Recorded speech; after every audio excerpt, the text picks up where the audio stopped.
Support comes from the Missouri Forest Products Association, providing more than 41,000 jobs in the production of wood pallets, railroad ties, white oak barrels, hardwood floors, and more.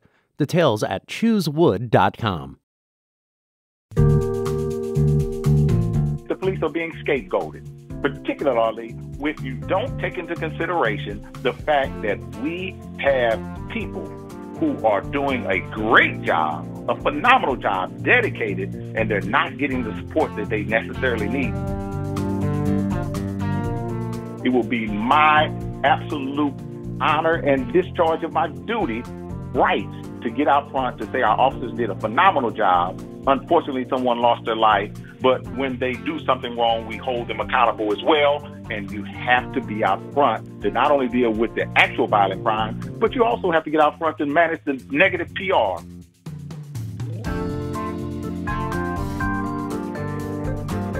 Andrew Jones wants to be mayor of St. Louis. He's not alone in that. There are 4 candidates in the mayor's race, and all 4 of them will join us this week for one-on-one interviews. We hope getting to know each of them will help you make up your mind on who to support. Remember, thanks to Prop D, you can now vote for as many as you'd like in round 1. That's on March 2nd.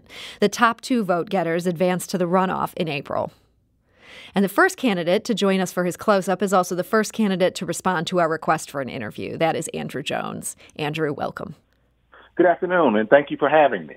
So, Andrew, you're the only candidate in this mayoral race who's never held elected office. Why should St. Louis voters trust you with their city?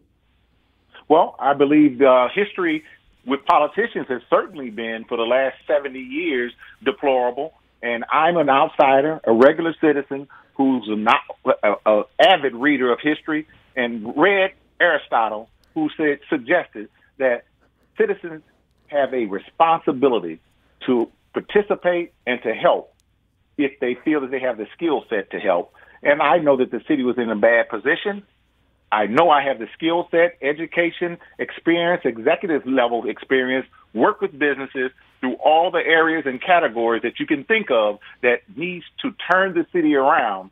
And so if I'm so endowed, that's my responsibility, and I'm taking the challenge to try to help the city that I love. I live here, and I just want to see the city do better, and that's my contribution. Well, Andrew, you're also the only Republican in this race, and this is in a city where more than 80% of voters opted for Joe Biden over Donald Trump. Are city voters wrong to just write off Republicans? Well, I believe when Proposition D made us all nonpartisan. Mm-hmm. So I think right now, and I wouldn't say it's something negative associated with it, but right now we all come in and our platforms are what is supposed to speak for us. And what I'm suggesting for any and everyone is that they read the platform. But if you look at the last time I ran with very short notice, wanted to get in to try to help the city. I chose the Republican Party because it more fit and was more in line with my fundamental philosophies, a fundamental philosophy that helps everyone across the board. And there's certainly nothing to be ashamed about relative to it, but certainly we should be looking at the fact that this is nonpartisan. And even though I lost, I did something phenomenal. I went from a standard average of maybe 4% of people voting for Republican, a default type of mechanism, to getting right a little bit over 17%.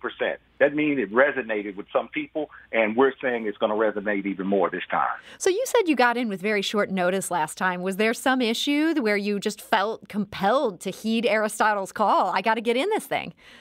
Well, I think when you look at the information that's being distributed about the city of St. Louis, everything has been negative. The overwhelming majority of it's been negative. We talk about violent crime, which is number 1 on my platform, which is absolutely taking over the city. It prohibits us to do economic development, community development, business development, workforce development, you name it. We can't do it because of this mindset. And it seems that we're constantly running into malfeasance, shortfalls in budgeting, things of that nature. Anytime anyone, a layperson, looks at this and they are concerned, it certainly makes a person like myself absolutely concerned. And that's the reason I was driven to do it. So crime was your big issue when you ran last time. What grade would you give Mayor Krewson for how she's handled that issue?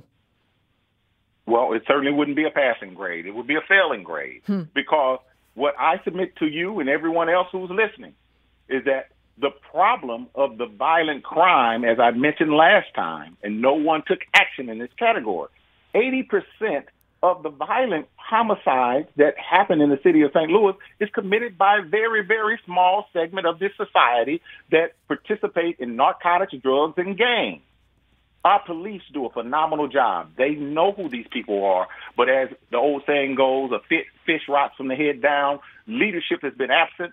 We have the skill set to apprehend and capture these criminals, and they're criminals. And they're holding people in certain neighborhoods hostage. They can't go out and be free citizens, and something needs to be done about it with leadership, allowing our professionals and the men and women in blue to get out, apprehend these criminals, and we can move forward so we can take care of the other aspects that will make us a shining example for the rest of the city. When you talk about these guys being known to the police department and how this is a small group of guys who are causing all this mayhem, that actually reminds me of Police Chief John Hayden's strategy for this. He said he was going to go in Hayden's Triangle. This was going to be his big area of focus, and he was going to flood the zone, so to speak. How would you do this differently? The difference would be that we would actually do it.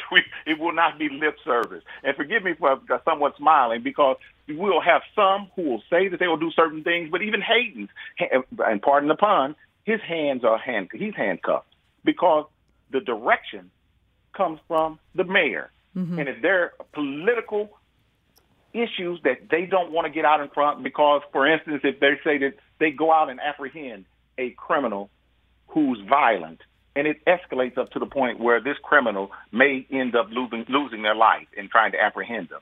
They don't want to be involved with it because it wouldn't be politically expedient for them.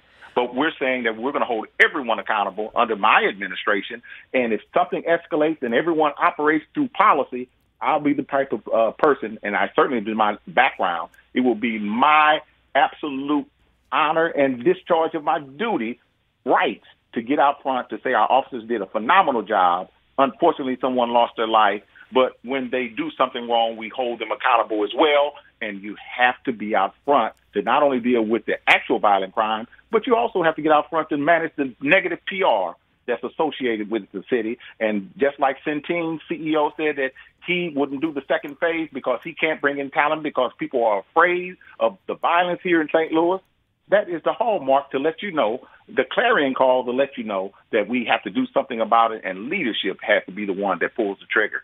So from 2009 to 2019, the St. Louis Metropolitan Police Department was responsible for more killings per capita than any of the other 100 largest police departments in the nation. Do you really feel like the problem is that they're being held back, that they're hamstrung? Oh, absolutely. Again, statistics are a phenomenal thing. I am a quant guy. I have an MBA from Washington University, so I certainly look at the data and analyze the data. But there's something even more deeper. It could be the criminality of the people who are randomly shooting, killing children. Mm-hmm. Do we take into account of that? The lady on 170 who was killed by a stray bullet with people shooting backwards and forwards. That means that the police are involved with high criminality that can escalate up to the point where they end up having to take the life of that person. That doesn't mean the police are wrong. That doesn't mean they're right. That means you analyze it. And so far, what I've looked at with the data, and I'm a layperson, I haven't seen anyone who has to go to jail because they did anything outside of the realm of following policy and their training. What you have are the people who will demur, cower, and not support the police when they do the right thing. And I would say that some even misread the data and don't have a full understanding and comprehension of what's going on with it. So you're less worried about those police shootings. You're more worried, hey, these officers aren't being supported. They might feel like they can't take the steps they need to take because the city's political will isn't with them in the Krewson administration. Is that fair to say? I think you're absolutely on point. And I think even if I want to expand it more, I think we need to champion those who are out here doing a phenomenal job. And we must also highlight the fact that I believe, and I think the data shows it, I just think the qualitative information shows it, that the police are being scapegoated, particularly if you don't take into consideration the fact that we have people who are doing a great job, a phenomenal job, dedicated, and they're not getting the support that they necessarily need to move the city forward. And we have a whole group of people within the city of St. Louis who suffer because of the acts of these violent criminals, and no one's really doing anything proactively to curtail that violence to those neighborhoods where people are being held hostage.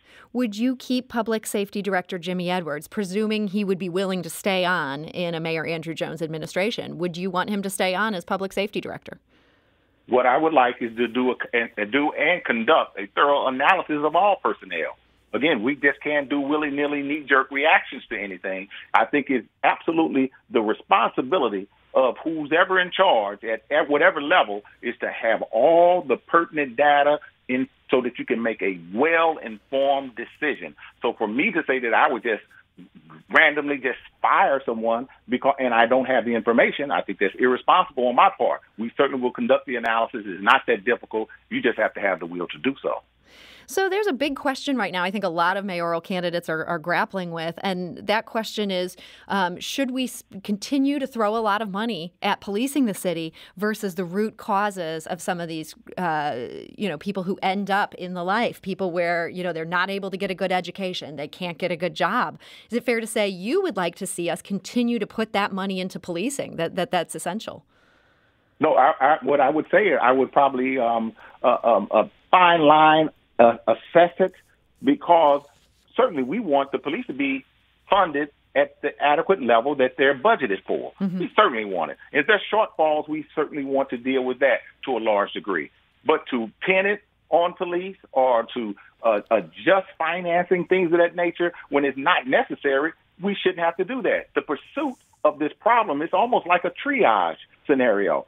The pursuit of this problem in the city of St. Louis is violent criminals associated with homicides and gangs and narcotics, drugs, not those who have unfortunate socioeconomic circumstances, mental illness, things of that nature. We can't afford to conflate those two disparate concepts, because the one real driver is the homicides associated with those others, 80% of them. The numbers there show that is a real target number. You get rid of those numbers, we can start working on building up all the rest of the most critical and just as critical subject matter that needs to be taken into consideration to move the city forward. Do you support the efforts to try to close the workhouse? That's the city's medium security institution. There's been a lot of talk about closing it on the Board of Aldermen.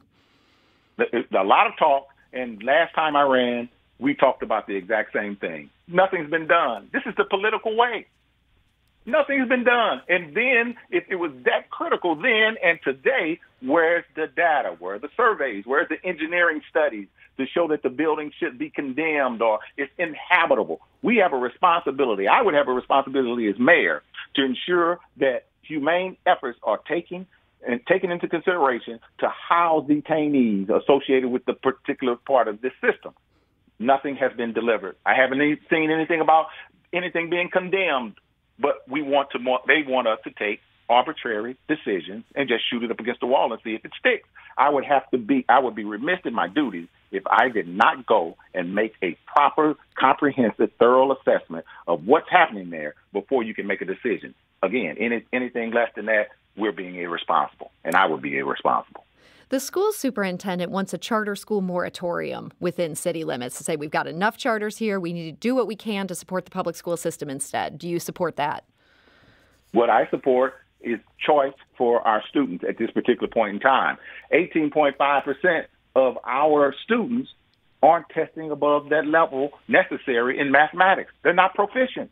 So we have to do whatever best to ensure the viability of our young students. If that means more charter schools, we do the assessment. If it means vouchers to do something else, to go to parochial schools, we do what's best for the children, not for personal interest, not for political interest. The children are number one, and that's the only thing that matters relative to my focus. We get our children prepared, get them educated, and as we shore up everything around it, certainly with funding, support, things of that nature for public schools, we don't neglect them, but we have to do job one, that's the children, and we can't afford to not have them move forward to be the best versions of themselves. We're talking today to Andrew Jones. He is one of 4 candidates for St. Louis mayor. The primary is on March 2nd. The top 2 will advance to a race in April.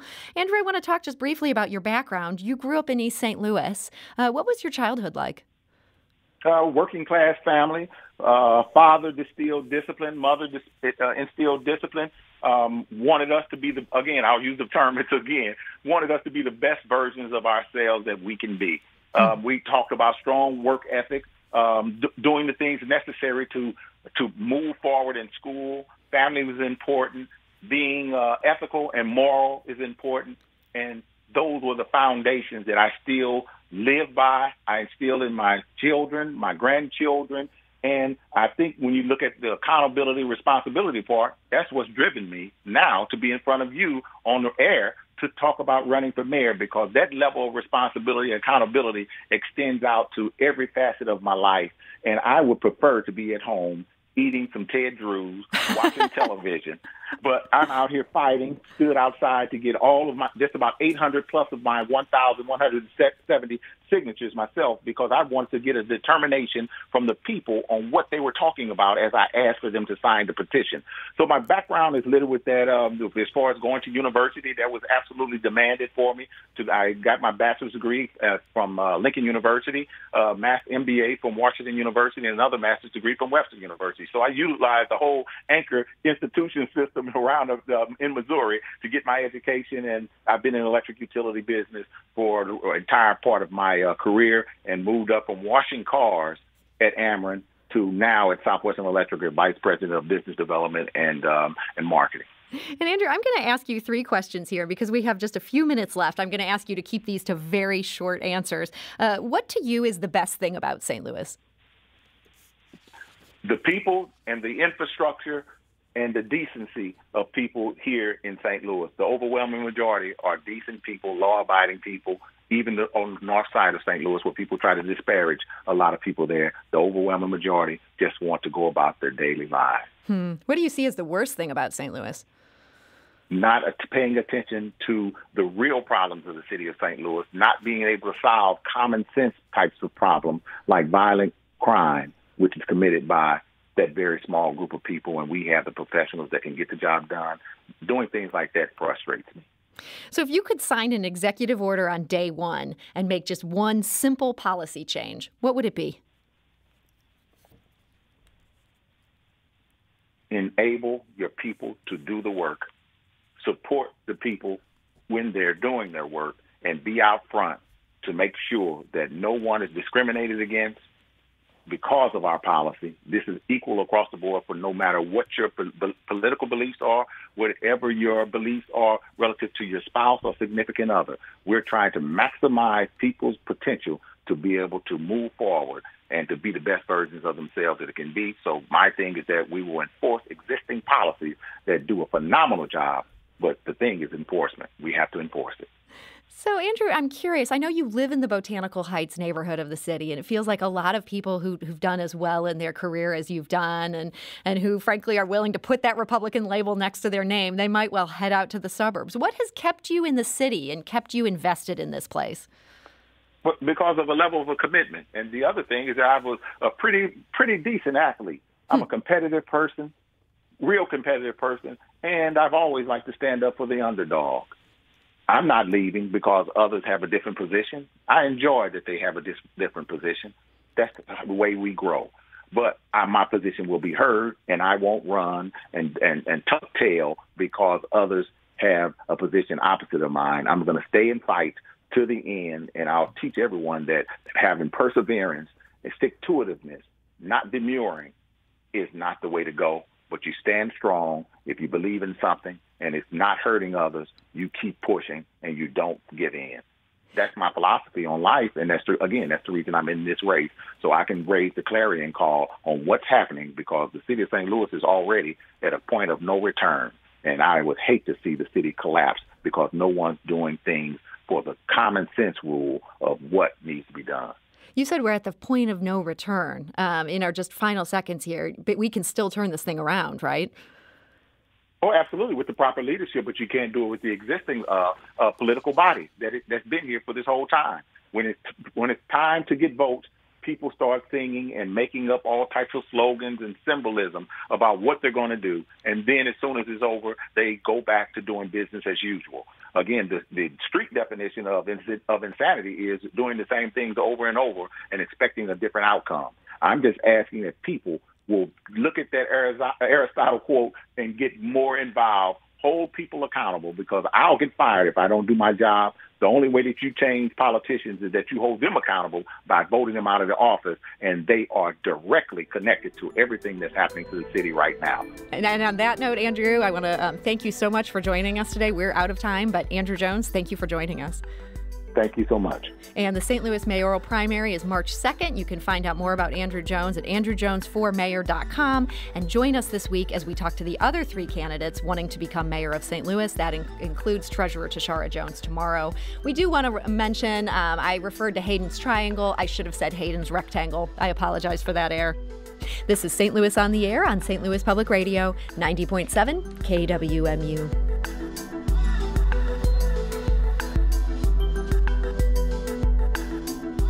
If you learned something new from today's episode, consider leaving us a review and rating on Apple Podcasts on the App Store. It's the easiest way to help people discover our show. We appreciate it. Thank you.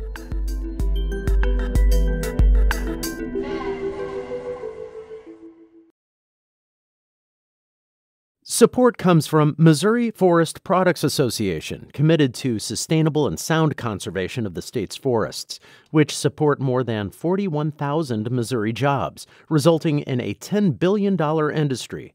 ChooseWood.com.